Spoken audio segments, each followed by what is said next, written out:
Today we are going to discuss poem Imagination by George Bernard Shaw. George Bernard Shaw was an Irish playwright.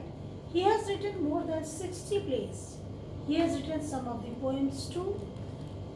Today we are going to discuss about his poem Imagination. You all imagine. Imagination is the foundation of any great work. So let's discuss the poem Imagination by George Bernard Shaw. I used to play at pirates and sail the seven seas. Then I was a cowboy.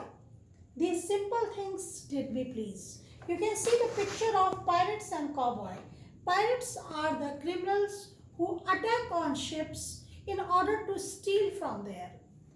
Cowboys are the caretaker of cattle, normally in western US.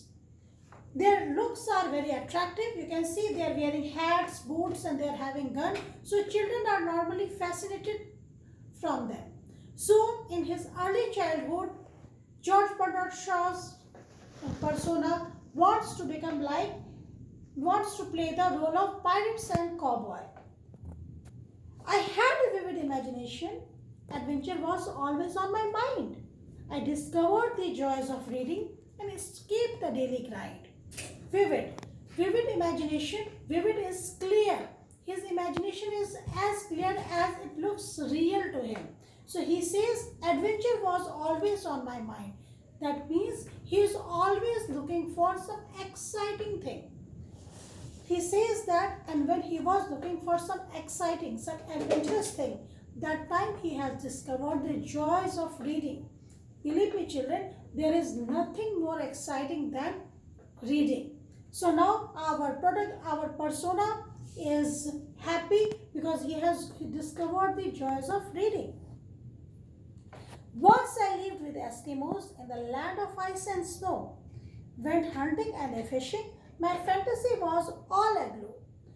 Now he has started reading books, and in his imagination he thinks himself with Eskimos. Eskimos are people who are normally staying in Northern America, Siberia.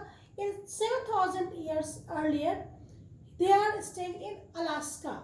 Their house is called igloo. You can see the picture of igloo. This is a cave made of ice. So now he wants to go with, he is in his imagination, he is with the Eskimos and going for hunting and fishing with them.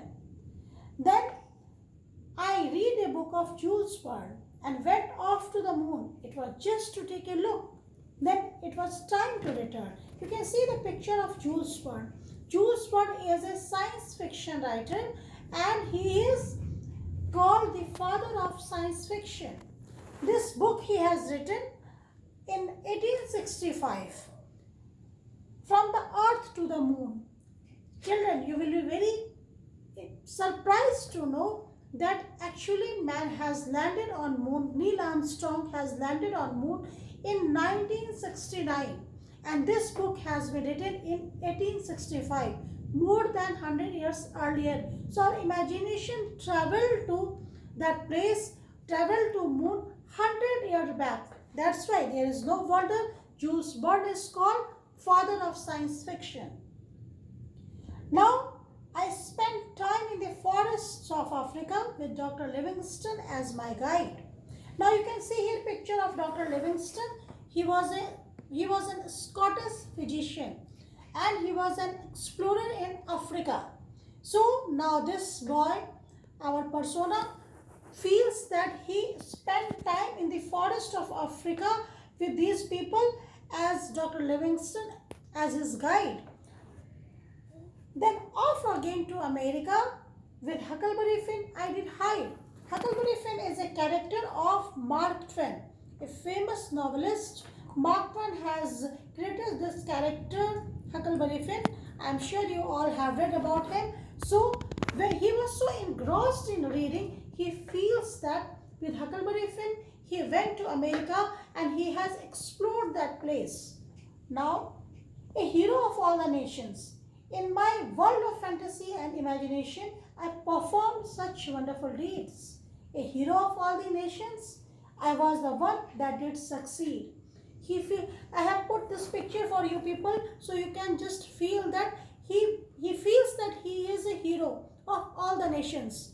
Whatever books he is reading now, he feels himself as a hero of, as the protagonist of all the books. And through these books, he is feeling that he has done a lot of great works. So he feels he is a hero of all the nations.